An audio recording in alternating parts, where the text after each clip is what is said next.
I, 28F, never thought I'd be posting here, but I need advice about my situation. I'm Kate, and I've been married to Dan, 32M, for 3 years. Everything was perfect until my sister-in-law Amy moved in with us 4 months ago. Amy is my brother Mike's widow. Mike passed away in a car accident last year, and when Amy found out she was pregnant 2 months after his death, she was devastated. The baby wasn't Mike's since they had been trying unsuccessfully for years. Amy was 5 months pregnant when she showed up at our doorstep crying. She confessed that the baby was from a brief relationship she had while grieving Mike. When the guy found out about the pregnancy, he completely disappeared. Amy had been managing on her own but lost her job due to pregnancy complications and couldn't afford her apartment anymore. Dan immediately offered to let her stay with us without even discussing it with me. I understand she's family and was in a desperate situation. She's my dead brother's wife after all, but I wish he had talked to me first. It's our house that we bought together last year, and such a big decision should have been made together.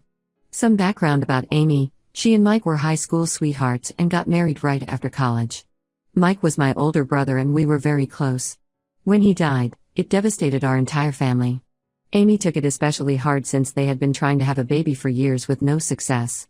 After Mike's death, she distanced herself from our family for a while, which I understood. She needed space to grieve. At first, things were okay when Amy moved in. She kept to herself and I tried my best to make her feel welcome. I made sure she had everything she needed and helped her set up in our guest room. But then things started changing. Dan began spending all his free time with Amy. If he wasn't at work, he was helping her set up the nursery in our spare room, going shopping for baby stuff, or staying up late talking to her. I started feeling like an outsider in my own home. Many nights I went to bed alone while they stayed up talking about the baby and Mike. What makes this situation harder is that Dan and I have been trying for a baby ourselves for the past year with no luck. We've been to several doctors but it just hasn't happened yet. Seeing Amy pregnant and having Dan so excited about her baby while we're struggling has been really difficult. About a month ago, I overheard a conversation between Amy and Dan that made my stomach drop. Amy was asking Dan to be more than just an uncle to her baby. She wanted him to be the legal father since the biological father wasn't in the picture. She said the baby needed a father figure, and since Dan was Mike's best friend, it made sense to her. The worst part was that Dan didn't immediately say no. He actually seemed to be considering it. That night, after Amy went to bed, I confronted Dan. I told him that while I supported helping Amy, becoming her baby's legal father was crossing a line. I reminded him about our own struggles to conceive and how it felt like a betrayal that he would consider parenting a child with my sister-in-law instead of focusing on our own family. Dan got extremely defensive. He said I was being insensitive to Amy's situation and that Mike would have wanted us to help her. He brought up how Mike had been his best friend since college and how he promised him he'd always look out for Amy. We got into a huge fight that ended with him sleeping on the couch. Things have been tense since then. Amy has started taking over more of our house. She completely took over the guest room for the nursery, which I understood, but then she started moving her things into our bedroom closet, saying she needed more space for baby clothes. She rearranged our living room to make room for baby equipment and even moved some of my decorative pieces to the basement without asking. When I complained to Dan about Amy moving my things without permission, he said I was being petty and that family should come first. He made me feel like I was being unreasonable for wanting to maintain some boundaries in my own home. Last week, things got even stranger. I left work early because I wasn't feeling well and found Amy in our home office going through our financial documents. She quickly put everything away when she saw me, but I'm certain she was looking at our savings account information. When I asked her about it, she got flustered and claimed she was just trying to figure out her own budget. When I told Dan about it, he completely dismissed my concerns and said I was being paranoid. The dynamics in our house have become unbearable. Amy acts like she's the lady of the house now, making decisions about our space without consulting me. Dan backs her up on everything and makes me feel like I'm the problem. When I try to talk to him about how I'm feeling, he either gets defensive or accuses me of not being supportive enough of my brother's widow. I feel like I'm going crazy.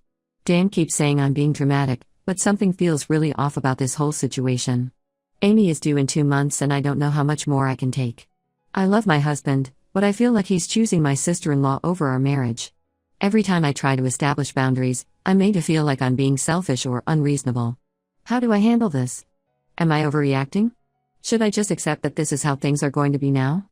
I don't want to be insensitive to Amy's situation, but I also don't want to live feeling like a third wheel in my own marriage.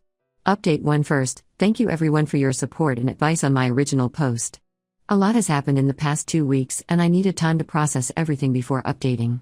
After reading suggestions about checking our finances, I decided to look deeper into our accounts since Amy's snooping had made me suspicious. Dan and I have always had separate accounts for personal spending, but we maintain a joint savings account for our future family. What I discovered made me sick to my stomach. Dan had withdrawn $25,000 from our joint savings account without telling me. This was money we'd been saving for over 2 years, specifically set aside for when we finally had a baby.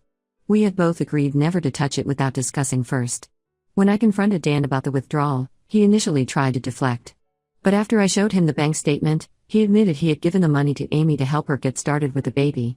He claimed she needed it for medical bills and baby supplies since she wasn't working. He also mentioned something about wanting to honor Mike's memory by taking care of his wife. I was absolutely furious. This wasn't a small amount, it was a huge chunk of our savings that we'd worked hard to build together. Dan tried to justify it by saying Amy needed it more right now since she was already pregnant and alone. He said he had been planning to tell me eventually but knew I would overreact. I told him this wasn't just about the money, it was about trust and respect. We're supposed to be partners, making decisions together. Instead, he treated me like my opinion didn't matter when it came to Amy. The fight that followed was explosive. Amy heard everything and came downstairs crying, saying she never meant to cause problems. That's when things got even worse. In the middle of her tearful apology, Amy revealed that she and Dan had already filed paperwork for him to become her baby's legal guardian. They had been planning this for weeks behind my back. According to Amy, they started the process right after that conversation I overheard. They didn't tell me because they knew I would try to stop it. Amy tried to explain that her baby needed a father figure, and since Dan was Mike's best friend, it made sense to her. She even had the nerve to say that Mike would have wanted this. I felt completely betrayed. Not only had my husband given away our savings without telling me, but he had also legally committed to raising another child without discussing it with his wife. Even worse, this was with my dead brother's widow. It felt like they were trying to create some twisted replacement family. Dan tried to defend their actions, saying they knew I would be difficult about it so they decided to handle it quietly. He actually said that since it was his name on the paperwork, not mine, he didn't need my permission. When I reminded him that we were married and this would affect our entire family, he said I was being selfish and disrespecting Mike's memory. I packed a bag and went to stay with my parents. I needed space to think and process everything. Dan has been calling and texting constantly, but not to apologize. Instead, he's saying I'm abandoning Amy when she needs family most. He keeps bringing up Mike, saying he would be disappointed in how I'm acting. My parents are shocked by Dan's behavior. They love Amy but even they think this has gone too far. My mom tried talking to Amy, but Amy just cried about how she needs support right now and how Dan is the only one who understands her. I'm still at my parents' house. The trust in my marriage feels completely broken. Dan has shown me that he will always put Amy first, even if it means betraying me. He's made huge, life-altering decisions without consulting me twice now, and I'm scared to think about what else they might be planning together. Some family members have started reaching out, telling me I'm being too harsh and that we need to support Amy during this time. They keep bringing up Mike and how he would have wanted us to help her. But what about my needs? What about the family Dan and I were trying to build? I've scheduled an appointment with a lawyer next week to understand my options. I'm not saying I want a divorce, but I need to know where I stand legally after everything that's happened.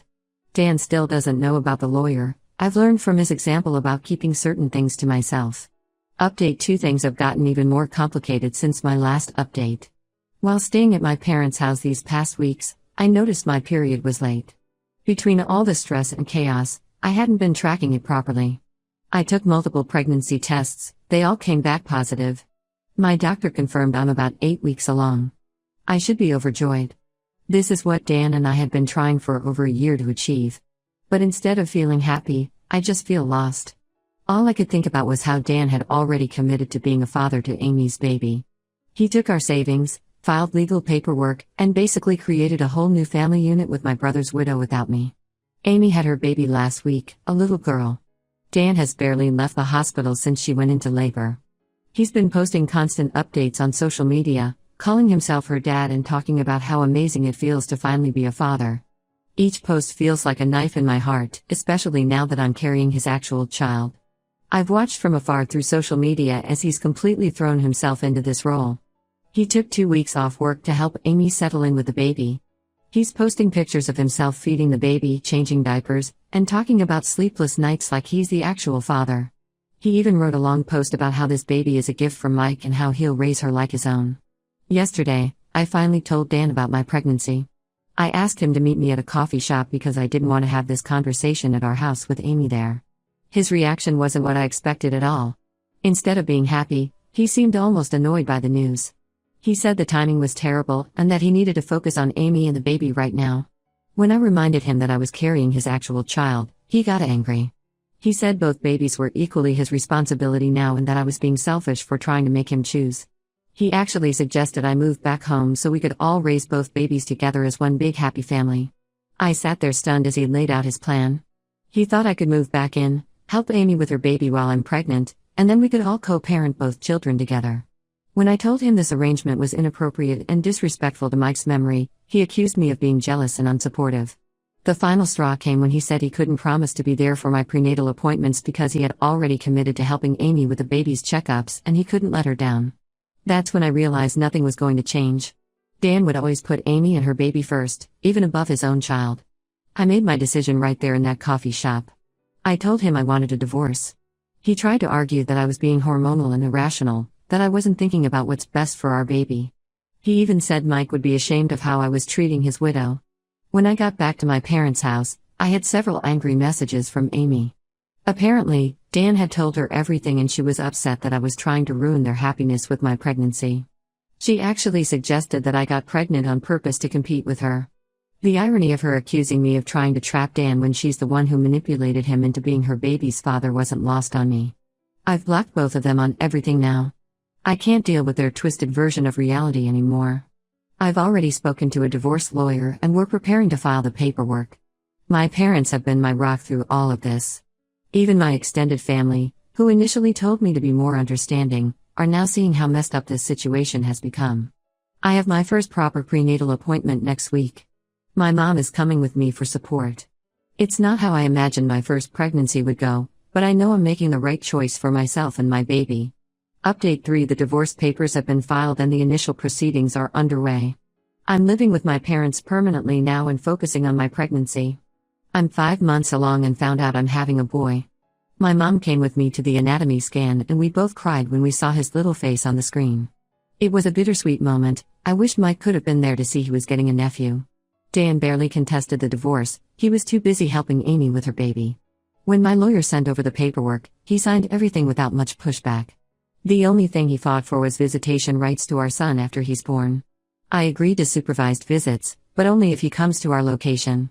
I'm not bringing my child anywhere near the weird family dynamic he's created with Amy. I found out through mutual friends that Dan and Amy are now officially co-parenting her daughter. They're living together in our old house, and Dan has fully taken on the role of father. He's even giving the baby his last name and is listed as the father on her birth certificate. Some of our friends think I gave up too easily, but they haven't seen how deep this dysfunction goes. The most painful part was dealing with extended family. Most of them initially sided with Amy, saying she needed support after losing Mike. But after seeing how Dan and Amy have been acting, posting constant photos together with the baby, calling themselves a family, even they're starting to feel uncomfortable. My uncle actually told me that Mike would be rolling in his grave if he saw how his best friend and widow were behaving. Last week, Amy had the nerve to call me. She said I was being cruel by taking Dan's son away from him and that Mike would have wanted our children to grow up together as siblings. I hung up without responding. The audacity of her using my dead brother's name to justify her actions made me physically sick. I've decided to move to another state where my aunt lives. She has a small rental property that I can use until I get back on my feet. I don't want my son growing up confused about why his father is raising another baby as his own while treating him like a part-time obligation. When I told Dan about the move, he got angry and threatened to fight for custody. My lawyer assured me he doesn't have much of a case, especially given how he's prioritized Amy's baby over his own child. Still, I documented everything: the money he took, the legal guardianship he filed without telling me, and all his social media posts calling himself Amy's baby's father. Dan's parents finally reached out last week. They apologized for not seeing the situation clearly sooner. His mom said she was ashamed of how Dan had handled everything and that she understood why I had to leave. It was validating to hear, but it doesn't change anything. I'm due in 3 months and honestly, I'm looking forward to my fresh start. My aunt has been amazing, already helping me set up the nursery and supporting my decision to leave. My parents plan to visit often after the baby comes. Sometimes I miss the life I thought I would have. I never imagined I'd be a single mom, or that my marriage would end because my husband chose to play house with my brother's widow. But I know I deserve better than being second choice in my own marriage, and more importantly, my son deserves better than a father who prioritizes another child over him. To everyone who supported me through this whole mess, thank you. Your comments and messages helped me stay strong when I doubted myself. I'm starting a new chapter of my life, and while it's not what I planned, I know it's the right choice for me and my baby.